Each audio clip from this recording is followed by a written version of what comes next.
ఇక నెల్లూరు జిల్లా కావలిలో ఉద్రిక్తత పరిస్థితులు ఏర్పడ్డాయి. మత్స్యకారులకు అండగా వైఎస్ఆర్సీపీ తలపెట్టిన చలో జువ్వెల దిన పర్యటనను పోలీసులు అడ్డుకున్నారు. పోలీసుల చర్యలతో ఆగ్రహించిన మత్స్యకారులు భారీగా నిరసన వ్యక్తం చేస్తూ నినాదాలు చేశారు. పోలీసులు నశించాలి అంటూ ఆగ్రహవేశంతో గలమెత్తారు. దీంతో ఆ ప్రాంతంలో ఉద్రిక్తత వాతావరణం ఏర్పడింది.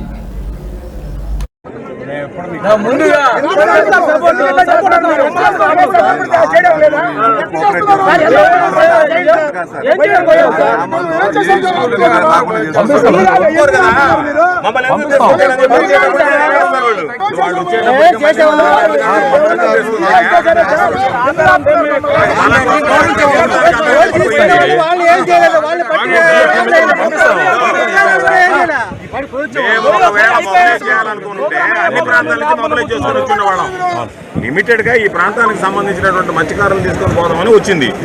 దానికే మీరు అబ్జెక్షన్ పెట్టి రకరకాలైనటువంటి ఆ లెటర్ చూపిస్తారు, ఈ లెటర్ చూపిస్తారు, చూడటానికి వస్తా ఆపేస్తున్నారు. 150 గ్రామాలు కట్టుబడతారు. అందరూ ఇబ్బంది పడతారు. అందరూ పట్టుబడుతున్నారు. మీరు పట్టుబడుతున్నారు. మేము బతకలేదు మీకు తీసుకెళ్ళాం కదా, చూడాల్సిందే కదా. గవర్నమెంట్ ప్రాపర్టీ ఏమి లేవు కదా సార్.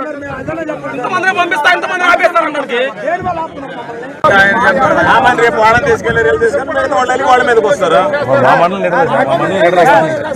మత్స్యకారులు మేము కనీసం కూడా మాట్లాడాలి.